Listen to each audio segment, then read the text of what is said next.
Hi guys, कैसे हैं आप सब? आई होप अच्छे होंगे। एज यू नो गाइस कि आपका जो नीट का एग्ज़ाम है वो 3 दिन में है। मतलब आज का आधा दिन, कल एंड परसों है।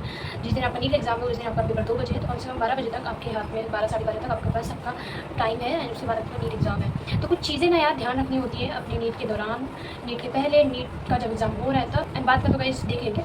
बट नीट के दौरान और नीट के पहले की कुछ चीज़ें होती हैं जिसको ध्यान रखना बहुत ज़्यादा इंपॉर्टेंट होता है, जिसको कंसिडर करना बहुत ज़्यादा इंपॉर्टेंट होता है। अगर आप उसको ऐसे नेग्लेक्ट कर देंगे तो डेफिनेटली आप नीट एग्ज़ाम में बहुत कुछ सफ़र कर सकते हैं। तो गाइस इस वीडियो में मैं आपको बहुत सिंपल सा कुछ चीज़ें बताऊँगी, आपको एक टिप्स बताऊँगी, आपको गाइड करूँगी कुछ चीज़ें जो आपको पता होना बहुत ज़रूरी है, सो दैट गाइस ये चीज़ें आपके साथ ना हो। प्लीज़ गाइस मेक श्योर करें कि इसको जितना ज़्यादा आप शेयर कर सकते हैं हर नीट एस्पिरेंट के साथ, प्लीज़ करें, ठीक है। तो पहला जो चीज़ आता है कि आई नो कि सिर्फ 3 दिन रह गए, तो आपको स्ट्रेस हो रहा होगा, टेंशन हो रहा होगा, एंजाइटी हो रही होगी कि यार कैसा होगा नीट का एग्ज़ाम, होगा नहीं होगा। ओवर थिंकिंग, सेल्फ डाउट बहुत कॉमन है, इसको जितना अवॉइड कर सकते हो उतना करो। बस यार रिविजन करते जाओ, पढ़ते जाओ, सारे एग्जाम्पल्स पढ़ो, ट्रेंड्स पढ़ो, एग्जाम्पल्स पढ़ो, ठीक है। नेम रिएक्शन पढ़ो, अपने जो शॉर्ट नोट्स बनाए हैं, अपना जो रिविजन सोर्स बनाया है वो सारी चीज़ों को रिवाइज करो। और अगर तुम्हें क्वेश्चन सॉल्व करना है, ठीक है, तो मेक श्योर करो कि सिर्फ पीवाईक्यू सॉल्व करो। यही मेरा सजेशन है। इसके अलावा अगर तुम्हें कोई सॉल्व करना है तो that depend upon you, but मेरा एक ही सजेशन रहेगा, पीवाईक्यू जितना ध्यान दे सकते हो उतना ध्यान दो। कोई नए सोर्स पे जाना नहीं है, जो अब तक पढ़े हो बस वही पढ़ना है, किसी नए टॉपिक पे नहीं जाना है। जितना अब तक आपने पढ़ा है बस उसको जितने बार आप उसको रिवाइज कर सकते हो उतना आपको करना है, ठीक है। क्वेश्चन सॉल्व करने के लिए पीवाईक्यू रखना है एंड नीट एग्जाम के सेंटर तक के पहले तक आपको पढ़ना है। ऐसा नहीं है कि मैं सेंटर तक पहुँच गया मेरे को पढ़ना ही नहीं है। एंट्री होने तक पहले तक आपको पढ़ना है। जितना पढ़ सकते हो, जितनी बार चीज़ों को देख सकते हो, जितनी बार एग्जाम्पल को रट सकते हो उतनी बार रटो, चीज़ों को देखो एंड इसको अप्लाई करो, ठीक है। मेक श्योर करें कि आप अच्छे से जो भी यार इंस्ट्रक्शन दी हुई है वही सारे आप कपड़े वगैरह पहने, ठीक है। एंड पानी का बॉटल लेना बहुत जरूरी है गाइस। अब जब अपने क्लासरूम में एंटर करोगे, जो भी आपका सीट होगा वहाँ पे बैठोगे, मोर देन गाइस आप आधे घंटे के लिए तो बैठोगे ही बैठोगे, उसमें आपको कुछ नहीं कराया जाएगा, आप सिर्फ बैठोगे, ठीक है। तो मैं 2 चीज़ें इसमें बहुत ज़्यादा इंपॉर्टेंट होती है। पहली चीज़ कि आपको कुछ भी सोचना नहीं है, ना बहुत ज़्यादा पॉजिटिविटी सोचना है, ना बहुत ज़्यादा नेगेटिविटी सोचना है, कुछ भी नहीं सोचना है। मैं जो बताऊँगी वो चीज़ें तुम्हें अपने माइंड में सोचनी है। पॉजिटिविटी इन सेंस पेपर तो बहुत ज़्यादा ईजी आएगा, मेरे से सारे क्वेश्चन बन जाएंगे। नेगेटिव पॉइंट पे ये नहीं सोचना है कि मेरे से क्वेश्चन बनेंगे नहीं, मेरे से क्वेश्चन हो पाएंगे या नहीं हो पाएंगे, पेपर टफ आएगा या फिर ऐसा आएगा वैसा आएगा, ये दोनों कुछ नहीं सोचना है आपको। अब आपको मन में क्वेश्चन, आपके मन में ऐसे क्वेश्चन तो अराइज हो ही रहा होगा कि क्यों नहीं हमें पॉजिटिव चीज़ें सोचनी है भाई, अगर है ना। बट मैं आपको उसका रीज़न भी दूँगी, ये मेरा खुद का एक्सपीरियंस है। तो लास्ट ईयर नीट 25 का मैंने पेपर दिया था गाइस, ठीक है। एंड हुआ ये कि जब मैं बैठी थी तो मैं यही सोच रही थी पेपर बहुत ईजी आएगा, मेरे से सारे क्वेश्चन बन जाएंगे, और वो उसका उल्टा पेपर टफ आ गया। डोंट नो कि पेपर ऐसा भी आ सकता था, है ना। पता होता था ऐसा था, we will be prepare for that. But since मैंने भी उस लेवल तक का प्रिपरेशन मेरी भी नहीं थी एंड उससे मेरे क्वेश्चन सही बने। जो मेरे से क्वेश्चन बन भी सकते थे जस्ट ड्यू टू पैनिक, मेरे से वो भी क्वेश्चन नहीं बने। मैंने अपने नीट के पहले गई सारे अपने जो छोटी छोटी मिस्टेक्स होते सबको फिक्स कर लिया था। और एमआर में मिस्टेक मेरे हो रहे थे, मैंने उसको भी फिक्स कर लिया था। क्वेश्चन में गलत पड़ रही थी, मैंने उसको भी फिक्स कर लिया था। वो हर चीज़ मैंने अपने नीट 25 के पेपर में कर लिया। तो समझो कि कितना बेकार पैनिक चीज़ होती है, समझो। इसलिए मैं बोल रही हूँ कि बहुत ज़्यादा ये सोचना नहीं है, बहुत ज़्यादा बुरा भी नहीं सोचना, बहुत अच्छा भी नहीं सोचना। तुम्हें सिर्फ ये सोचना है, बस ये एक माइंडसेट लेके चलना है। And I am telling you, I can guarantee you कि आपकी गाइस इससे आपके पैनिकनेस होने का पूरा फैक्टर खत्म हो जाएगा एंड आप पेपर को बहुत अच्छा अटेम्प्ट भी कर सकेंगे। पहला चीज़ कि पेपर कैसा भी आ सकता है, मॉडरेट, ईजी, टफ, कैसा भी आ सकता है। दूसरा चीज़ कि मुझे उसके अंदर अपना 100% देना है। बस ये 2 चीज़ तुम लेके चलोगे तो जो गैस पैनिक हो जाते हो वो पूरा खत्म हो जाएगा, ठीक है। ये पहली चीज़ मुझे आपको बतानी थी। दूसरी चीज़, जब तुम बैठोगे ऑब्वियसली बात है तुम्हें वो आधा घंटा दिए जाएंगे, तो या तो तुम कुछ मत सोचो, ठीक है, बस ये सोच लो कि 100% मुझे अपना देना है, पेपर कैसा भी आ सकता है। और दूसरा, हेड डाउन कर लो, ठीक है, सो जाओ। ये मेरा की सजेशन है, सो जाओ, मतलब एकदम बहुत नहीं सोचो, जस्ट सो जाओ एंड कुछ ज़्यादा कुछ भी नहीं सोचना है, ना कोई चीज़ें रिकॉल करनी है, ना कोई एग्जाम्पल्स रिकॉल करना है, कुछ भी रिकॉल नहीं करना। दूसरी चीज़ कि शायद तुम जहाँ पे बैठे रहोगे वहाँ की बेंच अच्छी नहीं होगी, वहाँ का डेस्क अच्छा नहीं होगा, वहाँ का बेंच मे भी हिल रहा होगा, मे भी स्टेबल नहीं होगा, या फिर यार तुम्हें विंडो सीट मिली होगी जहाँ से एकदम कड़ी धूप आ रही है, या फिर तुम्हारे ऊपर फैन नहीं है, या फिर हो सकता है कि जिस एरिया में तुम्हारा सेंटर लगा है वहाँ पे हाईवे है या बहुत ज़्यादा ट्रैफिक जैम है, तो उसकी वजह से जो व्हीकल्स के हॉर्न होते हैं वो बहुत ज़्यादा तुमको सुनाई दे रहे हैं, ठीक है। या फिर कोई कंस्ट्रक्शन चल रहा है तो उसकी आवाज़ें आ रही हैं। तो समझो कि सारी पॉसिबिलिटी फैक्टर हो सकता है। या फिर घड़ी नहीं होगा यार, क्लॉक नहीं होगा उस क्लासरूम में, तुम जहाँ बैठे रहोगे वो एकदम शायद लास्ट बेंच होगा जहाँ पे शायद पंखा लाइट कुछ भी नहीं है।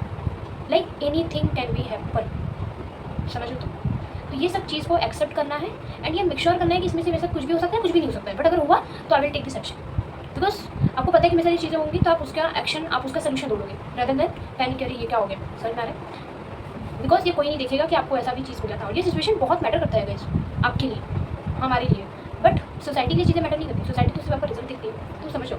इसलिए मैं बोल रही हूँ कि चीज़ें भी हो सकती है, तो इस सब चीज़ को कंसिडर करना है। अब बात करते हैं, आपके हाथ में पेपर आएगा, पेपर आएगा, मेक श्योर करना है 45 to 50 मिनट्स के अंदर तुम्हें पूरा पेपर गो थ्रू करना है। गो थ्रू इन सेंस ऐसे देखना नहीं है आपको, go through in sense solve करना है। पहले बायो करना है, केमिस्ट्री करना है, देन फिजिक्स करना है। अब बायो करोगे तो देखो तीन प्रकार के स्टूडेंट होंगे। एक जिनको सब कुछ आ रहा होगा, तो अगर सब कुछ आ रहा है very good, well and good, but please over confident नहीं होना है। ओवर कॉन्फिडेंट आपका पेपर खराब हो सकता है, ठीक है। आ रहा है अच्छी बात है, move on to next question. दूसरा ये हो सकता है कि आपको कुछ भी ना हो रहा हो, आपने लाइन से 4-5 क्वेश्चन पढ़ लिया, आपको आ नहीं रहा, इट्स ओके, फाइन, नहीं आ रहा है, इट्स ओके यार, ठीक है। इसमें इतना टेंशन नहीं लेना है, नहीं आ रहा है नेक्स्ट क्वेश्चन पढ़ो, नहीं आ रहा है नेक्स्ट क्वेश्चन रखो, होप रखो कोई क्वेश्चन बनेगा ही बनेगा, इसमें नहीं तो उस सेक्शन में बनेगा, उसमें नहीं तो इस सेक्शन में बनेगा, ठीक है। बट एकदम अंडर कॉन्फिडेंट में नहीं जाना है।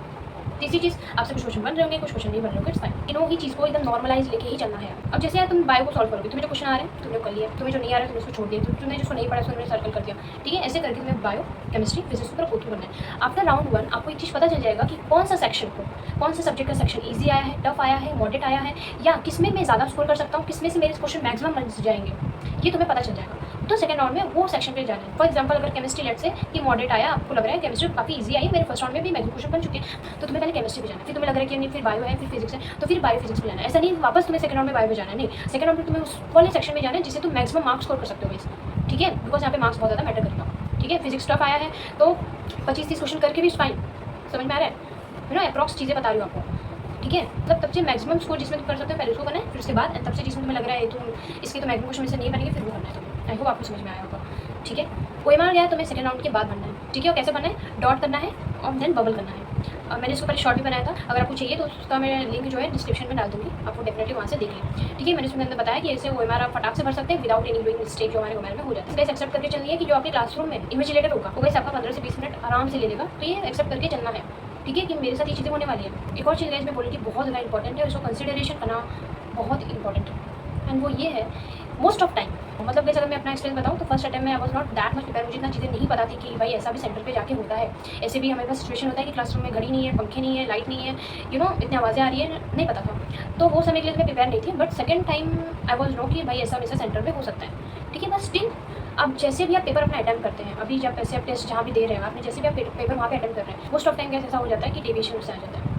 मतलब वो सिंपल सी चीज़ अगर मैं बताऊँ तो मेरा ऐसा था कि 40 to 50 मिनट में पूरे पेपर को देख लेना है, सेकंड राउंड में जैसे मैंने आपको बताया जिससे इजी स्कोर हो सकता है, पहले उनको कर लेना है, फिर अपना OMR पढ़ के फिर उन क्वेश्चन पे ध्यान देना है जो क्वेश्चन पे मुझे नहीं आया, देन उसको OMR भरना है। बट कैसा हुआ, 1 घंटा अराउंड 50 मिनट्स में बायो भी थी, फिर केमिस्ट्री है, मतलब कुछ ऐसे कि 4-20 हो गए थे, मेरे OMR नहीं भरा था, मेरे अभी भी फिजिक्स के केमिस्ट्री के मैक्सिमम क्वेश्चन बचे हुए थे। तुम समझ लो मैं कहाँ 4-20-30 तक अपने OMR को मैं भर ले गई थी, और यहाँ पे मैं अभी तक OMR को भरी नहीं हूँ, मेरे मैक्सिमम क्वेश्चन बचे भी हैं।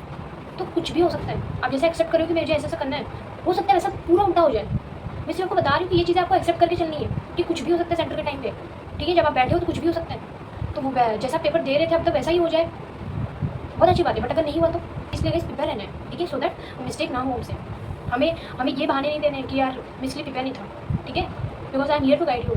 हर चीज़ एक्सेप्ट कर लो, ठीक है, कि अच्छे क्लासरूम होंगे नहीं होंगे, फ़ैन होगा नहीं होगा, लाइट होगा नहीं होगा, धूप किधर बैठा देंगे, विंडो पूरा सीट होगा, बेंच हिल रही होगी, आवाज़ें आ रही होंगी गाड़ियों की, कंस्ट्रक्शन में वगैरह हो रहा होगा, तुम समझो कुछ भी हो सकता है। तुम्हारे सारे क्वेश्चन बन जाएंगे, तुम्हारे कोई बहुत सारे क्वेश्चन नहीं बनेंगे, पेपर कैसा भी आ गया, तो वो आपको पता होना चाहिए कि पेपर कैसा भी आ रहा है तो मेरे को उसमें कैसे अपना इनपुट डालना है, मुझे उसको कैसे अटेम्प्ट करना है without any panic, because panic हो गए ना यार तो फिर खत्म हो जाता है। इस वजह से मैं आपको बता रही हूँ, एंड जैसे एक्सेप्ट कर रहे हो कि ऐसे पेपर हम दे रहे हैं वैसे ही देंगे, तो ये भी मतलब ऐसा हो सकता है कि जैसे आप दे रहे हो वैसे ही हो जाए, ठीक है, बट मैक्सिमम टाइम नहीं होता ये। जिनका भी फर्स्ट अटेम्प्ट है यार, देखो ये सारी चीज़ें होती हैं, ठीक है, जो भी मैंने आपको बताया ये सारी चीज़ें होती है, बी प्रिपेयर, है ना, एंड अपना 100% देना है।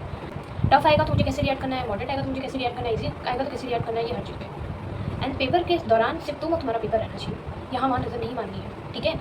अगर फॉर एग्जाम्पल लेट्स से यार कि आपसे बायो के मैक्सिमम क्वेश्चन नहीं पढ़ना है, या कोई सेक्शन का, कोई सब्जेक्ट के सेक्शन का क्वेश्चन नहीं पढ़ना है, तो ये समझ लो कि अगर ये क्वेश्चन मेरे को नहीं आ रहा है ना तो किसी को नहीं आ रहा होगा क्लास में। इतना कॉन्फिडेंस बना लो, इतना कॉन्फिडेंट वाला माइंडसेट बना लो, एंड कैन गारंटी हो कि आपका पैनिक तो नेस तो छोड़ दो, आप इतना ओवर थिंक भी नहीं करोगे, ठीक है, आप बहुत एकदम चिल में रहोगे। देखो बहुत ज़्यादा चिल रहना भी नॉट गुड, बट एकदम panicness is not good guys. आपसे अगर सारे क्वेश्चन बन रहे हैं तो लेट्स से भाई सबके बन रहे होंगे, बट मैं ऐसा सजेशन है गाइस कि आपको अगर आ रहा है, बिकॉज जब मैं पैनिक हो गई तो मैंने देखा कि हाँ घर पे कि मेरे को वो क्वेश्चन आ रहा था, बट मैंने इसका पता नहीं क्या सोची मिस्टेक करती है। आपको डरा नहीं रही हूँ, मैं आपको चीज़ें बता रही हूँ कि सारी चीज़ें होती हैं बच्चों के साथ, तो ये नहीं होनी चाहिए। So guys this is all about this video. मुझे सिर्फ आपको एक अवेयरनेस देनी थी कि ये सारी चीज़ें एग्जाम के सेंटर के दौरान होती है, बस आप इस चीज़ के प्रिपेयर हो। जब हम प्रिपेयर रहते हैं, जब हमें पता होता है हमारे साथ ये चीज़ें होंगी, तो आप उस पर रिएक्ट कम करते हो और सोल्यूशन पे ज़्यादा जाते हो, इसलिए मैंने बस आपको एक चीज़ें बता दी है। प्लीज़ गाइस शेयर करें मैक्सिमम टू मैक्सिमम लोगों को जितना हो सकता है। तो सुन guys in the next video, तब तक के लिए बाय।